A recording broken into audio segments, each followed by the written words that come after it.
Hey, what's up guys? John here. All South African oil refineries are now closed as of 4:32 this morning. 4:32 this morning. This just came out. All South African oil refineries are now shut, and they're likely not going to be opening back up due to these new clean oil standards. If you look at just the amount of craziness that's happened over the last 7 days, it's almost hard to keep up with it. The Netherlands, Sri Lanka, Prime Minister, Japan, that whole situation, it's just getting crazier and crazier by the day. And where I'm looking at this all headed is I think that this situation is going to get progressively worse over the next couple months. When I say that, I mean September, October, November, December. These cold months, I think, are going to be unlike former months, winter months that we've experienced. I think we're going to see this all coupled with rising food inflation, rising cost. Everything is going to be going up across the board. And with these problems, there's going to be a solution. Everyone's going to react to the problems. There's going to be a solution down the road. But I think for us to get to that new solution that's going to be offered, there's going to be a lot of pain in that period. There's going to be a lot of pain in between, right? Look at this. Sasol outage means all South African oil refineries are now shut. Again, 4:32 this morning. Sasol Limited, South Africa's largest fuel producer, declared force majeure on the supply of petroleum products due to delays in deliveries of crude to Natref refinery it owns, with Total Energies SE leaving just a fraction of the country's fuel production capacity still operational.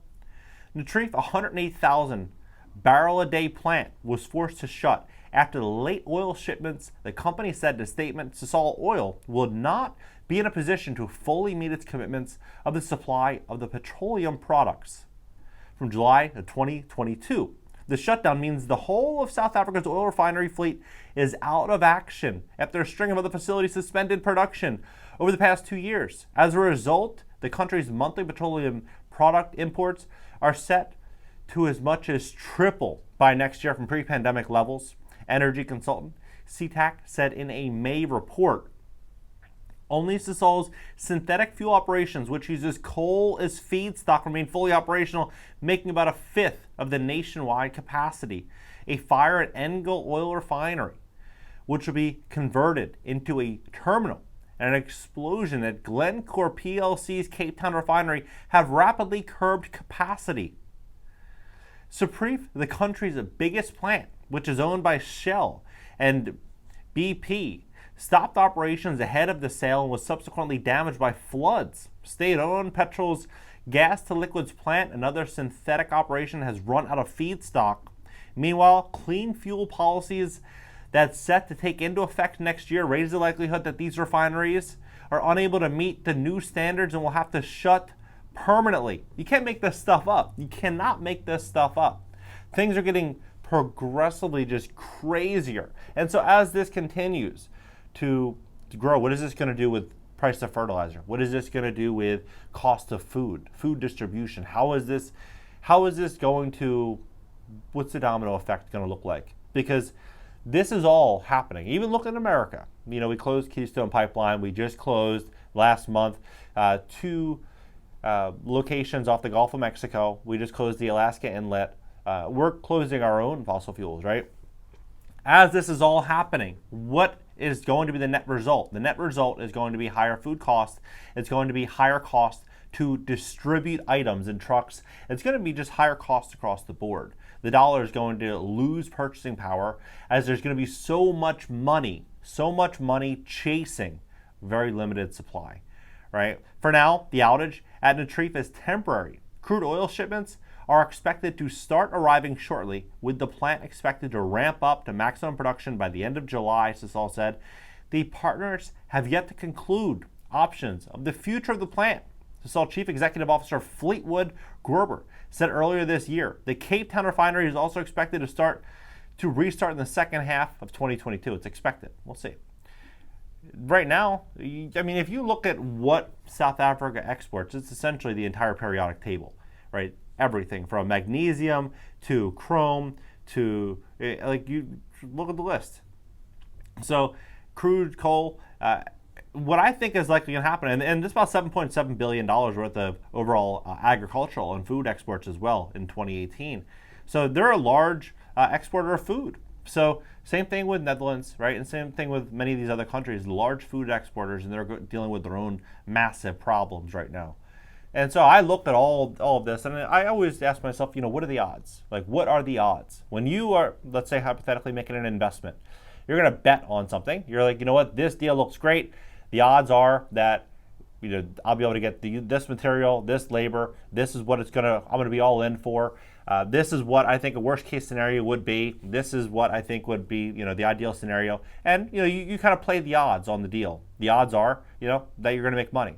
And so you move forward and take the deal. Another way to look at this is a really good friend of mine, who's an attorney. He said that, when you take a case, you always weigh the downside above the upside. And if you can weigh and take on the downside, and the downside risk isn't going to kill you, and the upside is there, it's worth it, then move forward on it.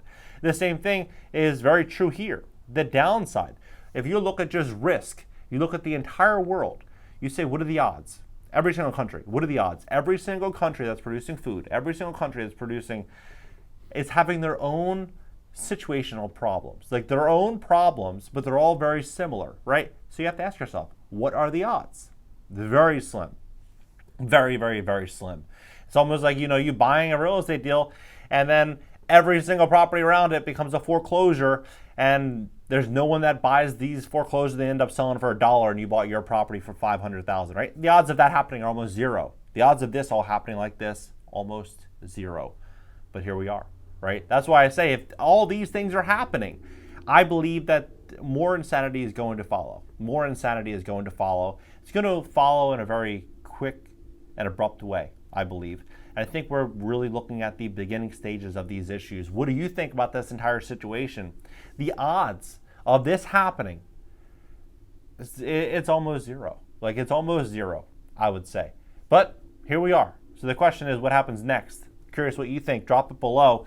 Today's paid sponsor is thesolutionevent.com. Thesolutionevent.com. They believe that problems are going to be coming in a very, very, very big way, and that food, shelter, community is going to be most important over the next year or two. If you're interested in learning more, they're having a free event at thesolutionevent.com, pinned to the top comment below this video. Subscribe. You're also subscribe to my second channel. It's going to be an interactive call-in show this upcoming week. We're going to talk about things, kind of like this, but real estate, business, the economy, money, investing. We're going to talk about all of this on this interactive show. It's going to be really cool.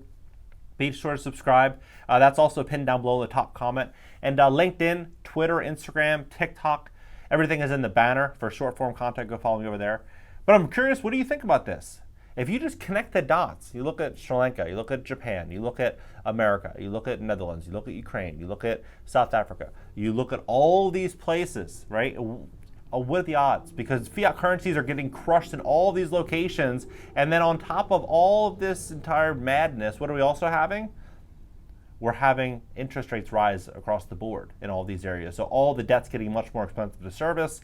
Canada just increased interest rates 100 basis points. So all of this is happening at the same time, all across the world, all the same problems.